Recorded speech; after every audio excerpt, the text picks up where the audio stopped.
Hey there, Beech class. For this week's number fluency activity, I've focused a lot of my attention on number bonds.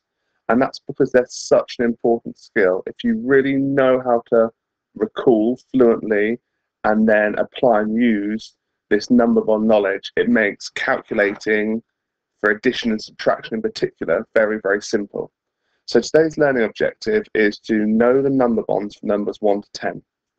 In order to do this, I've set out some activities for you, but the first activity is quite a simple one. It's just to really practice and learn those number bonds. I suggest doing so in a really systematic step-by-step way. Okay, so I suggest starting with number 1. Okay, looking for your number bonds to 1. This should be really nice and simple.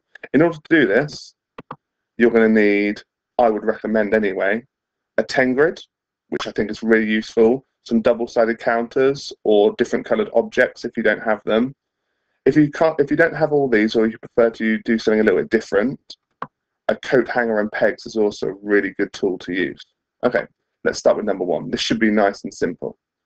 Number 1, 1 blue counter. I can record that as 1 blue counter and no red counters is equal to 1 in total. So that number bond is 1 and 0. The only way of making 1, the only pairs of numbers that we can put together are 0 and 1. That's the only way you're going to make 1. So I found all the number bonds for 1. If I want to do that on a coat hanger, I could do it like this. 1 add 0, or 0 add 1. Okay? And now move on to a slightly more tricky challenge. Because I'm working systematically, the next number bond I'm going to look at is 2. Here we have 2. So I'm going to work systematically again. 2 blues and no reds equals 2 altogether. Okay? That's not the only way I can make 2. If I take this blue counter here and swap it for a red one. Aha! Got another way of doing it. So I've also got 1 blue add 1 red. Ooh, equals 2. So here, for the number 2, I've actually got 2 different combinations of numbers, 2 different number bonds that can make our target number. If I want to do that with coat hangers, I could say 2 add 0, or I could say 1 add 1. Okay, let's go on because I'm working systematically. I'm going to move on to my next target number. My next target number is 3. Okay, so I'm going to start with 3 reds and 3 blues and no reds.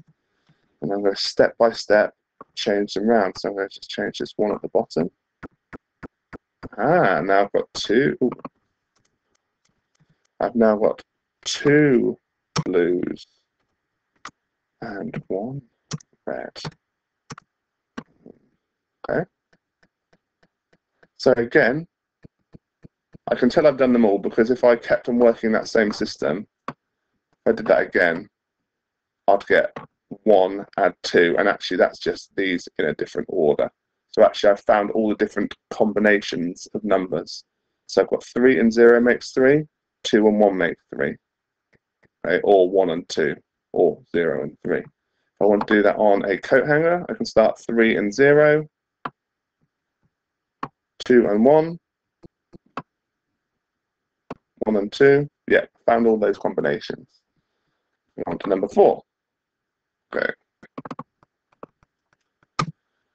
Number 4. So I've got 4 blues add no reds equals 4. That's my first number bond to 4. Let's work systematically. Let's find another number bond to 4. Okay. Aha. 3 blues and 1 red equals 4. Okay. Let's keep on working systematically. Let's find another number bond. Ooh, this is a good one. 2 blues and 2 reds equals 4. Let's do another one. Okay, 1 blue and 3 reds. That's now become a repeat. It's just those same add-ends, but in a different order. Therefore, I know I found all my the possible combinations of numbers: 4 and 0, 3 and 1, 2 and 2. Those are all the different combinations of pairs of numbers to make the target 4. So I found them. I want to do this with a coat hanger. I could start with 4 and 0, 3 and 1. I don't know why that happened. 2 and 2. Okay. Now I'm going to repeat this activity for number 5, number 6, number 7, number 8, number 9, number 10. And when I record those number bonds, I'm going to keep them somewhere safe, somewhere I can use them. I might display them on my wall. I might write them on little cards or notes, because I'm going to use these again and again and again, and I'm going to practice them again and again and again, and I'm going to get my family to test them again and again and again until I know them fluently. Okay? When I know them fluently, when I know them without even the help of the pegs or the double-sided counters, then I'm ready for a next challenge. But there's no real point moving on to a next challenge until I know these number bonds. So if you're not fluent on number bonds, just keep practicing. Just keep practicing again and again and again and again until you get really fluent at all those pairs of addends which reach a sum of 1, 2, 3, 4, 5, 6, 7, 8, 9, and 10. And when you are really fluent on all of those pairs of numbers, then you're ready for a new challenge. The next challenge is actually to work out what we call related number bonds. Okay? So once you have that number bond knowledge, you can then use them and apply them to solve all sorts of different calculations, both addition and subtraction. Let me show you what I mean. Okay, so over here I've got 6 blue counters, and then I've got all 6 number bonds, 6 pairs of, sorry, all the pairs of numbers which made 6. We have 6 and 0 makes 6, 5 and 1 makes 6, 4 and 2 makes 6, and 3 and 3 makes 6. Now what I'm going to use is I'm going to use my knowledge of the inverse operation. I'm going to use my knowledge of multiples of 10 to come up with all sorts of different addition and subtraction calculations which I can work out from this basic number bond knowledge. Let me show you what I mean. Right, if I know that 6 and 0 makes 6, I know that 6 lots of 10 add no lots of 10 is equal to 6 lots of 10. Okay. I can also use my knowledge of the inverse operation to show that no lots of 10 add 6 lots of 10 is also equal to 6 lots of 10. Okay. Sorry, not the inverse operation, I take that back. My understanding, it doesn't matter which way round the add-ends go in an addition problem, the sum is still the same. Here's where I need to use my knowledge of the inverse operation. This time I'm going to do a subtraction calculation. So I'm going to say that 6 lots of 10 take away no lots of 10 is equal to 6 lots of 10. And I'm going to tell you that 6 lots of 10 take away 6 lots of 10 is going to be equal to no lots of 10. Oh, that's just a little bit too big, isn't it? Let's make this all just a little bit smaller. There we go, perfect. So from that simple, that one little number bond knowledge, I came up with 1, 2, 3, 4 different related number addition and subtraction calculations using my knowledge of multiples of 10 and the inverse operation. Let me show you again. Okay, for this one, I've got 5 and 1 makes 6. And if I know 5 and 1 makes 6, I know 5 lots of 10 add 1 lot of 10 is equal to 6 lots of 10. Okay. I also know that 1 lot of 10 add 5 lots of 10 equals 6 lots of 10. Now time for my knowledge of the inverse operation. 6 lots of 10 take away 1 lot of 10 equals 5 lots of 10. And 6 lots of 10 take away 5 lots of 10 equals 1 lot of 10. I can then use and apply this again, using this next piece of number bond, these next number bonds, and these next number bonds. And I can do that not just for number bonds to 6, I could use that for number bonds to 5 or 4 or 3 or 2 or 1, or 7 or 8 or 9 or 10. Okay? By having that number bond knowledge and a firm understanding of how to apply multiples of 10 and a firm understanding of how to use the inverse operation, I can come up with loads and loads and loads and loads of related number bonds. If you can do this, well, it looks like you might be ready for another challenge. Find even more related number bonds. This time, I'm going to stick with these number bonds to 6, but I'm actually going to use my understanding of two-digit numbers and place value to help me.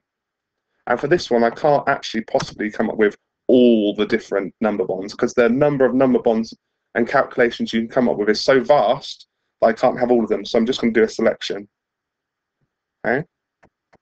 So what I'll do is I'll do problems like, if I know that 6 and 0 is 6, I can know things like 46 add 0 equals 46. Okay. Or 86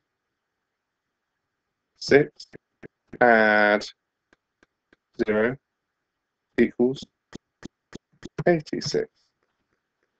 If I'm using this number one knowledge here, 5 add 1, I could say something like 35 add 1 equals 36. Here I'm using the knowledge that 5 add 1 makes 6 to know that 35 add 1 equals 36. So I'm still using that same number bond knowledge. Let me just highlight that for you.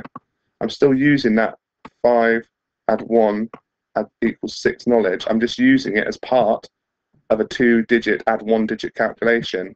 35 add 1 equals 36. And I can apply this for all sorts of different calculations. Okay? Down here, for example, I can do 82 add 4 equals, well, I know that 2 and 4 make 6. So I know that 82 and 4 would make 86. I could even use and apply my knowledge of the inverse operation to know that something like 56 take away 4. Let me just have a look. 6. Well, if I know that 6 take away 4, it's going to leave me with 2. So 56 take away 4 is going to leave me with 52. Goodness me, the number of calculations you can work out from these basic number bonds is just vast. It's massive. So start practicing, start having a look at those. Once you feel like you've got the hang of this, you really understand this, I would then have a go at completing the challenge, the arithmetic, number bond arithmetic challenge that I've added onto the website this week. Good luck, guys. I know you can do it.